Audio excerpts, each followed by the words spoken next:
Hello everyone, welcome to Hodl Hodl News. This week began with the news of the Bitcoin hash rate reaching its highest level in 6 months. Also, the price for one Bitcoin is at $6,300. The Bitcoin hash rate, the computing power responsible for securing the network, is now the fourth highest ever hash rate recorded on the Bitcoin network, which points to more mining nodes being active on the network. With more mining nodes comes greater security for the Bitcoin network. Rising hash rate tends to come with increasing mining difficulty, which is the hash power required to discover a new block. Difficulty acts as a counterbalancing parameter on the network, adding another layer of security, and it is unsurprising to see more mining nodes coming online as BTC may be gearing up for another strong growth cycle. In Lightning news, Blue Wallet launched a Bitcoin Lightning Wallet app for the Apple smartwatch. Available to iTunes Store, the app generates a QR code that could be scanned to send or receive payment. One of the app engineers said the convenience of just receiving Bitcoin with 2 taps from your wrist, and that it might be useful if you're buying Bitcoin from someone but don't feel comfortable taking out your phone, you could just use the watch instead. In bullish news, Fidelity, one of the largest asset managers in the world, plans to launch Bitcoin trading later this month for its clients. Fidelity said their service offering is focused on Bitcoin and is only targeting institutional investors. In blockchain news, food and beverage giant Pepsi completed a blockchain trial that brought a 28% boost in supply chain efficiency. Pepsi's project, called Project Proton, carried out a programmatic end-to-end supply chain reconciliation using a blockchain platform to gauge the effectiveness of the technology. Smart contracts were used to automate the programmatic supply chain.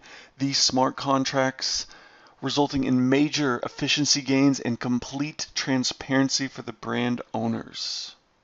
The total number of Bitcoin nodes has exceeded 100,000 full nodes.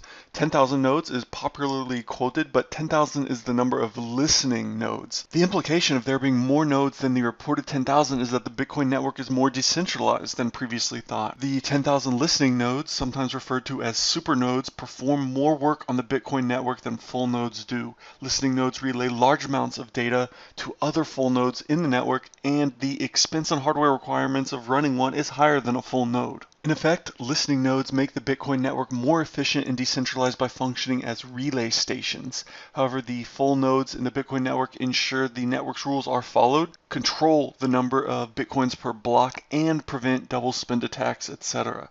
So while vital in their operation, listening nodes are relayers of information and are not, in principle, helping the network maintain consensus, which is the role of a full node.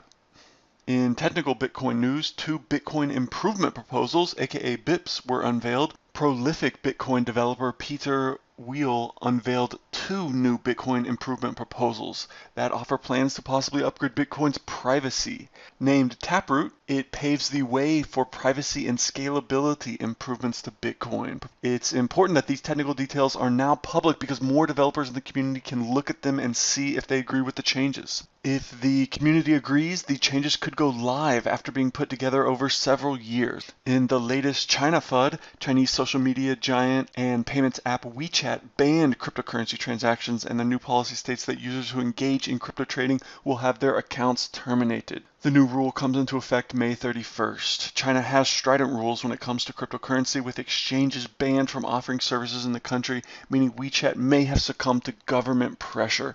Binance CEO CZ said that it was probably not WeChat's own choice. This is a classic example of short-term pain, long-term gain. It is inconvenient for people in the short term as they take a hit, but long-term it is precisely this type of restriction of freedom that will push people to use crypto.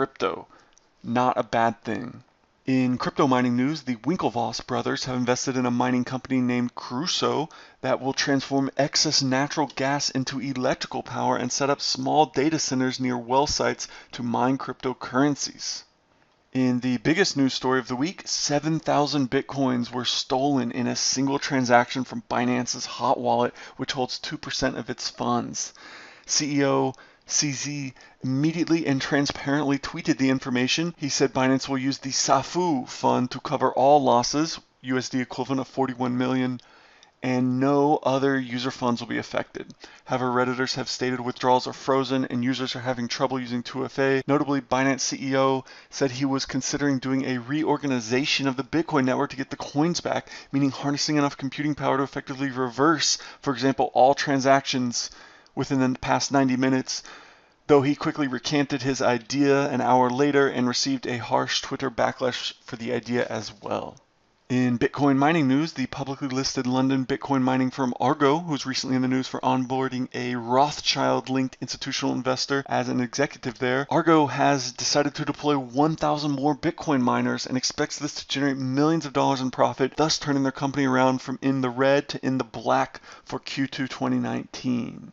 And our last story of the week, a U.S. congressman that has been serving for 22 consecutive years has called for a ban on Bitcoin, meaning if the bill becomes law, the act of U.S. citizens buying and selling cryptocurrencies would be illegal.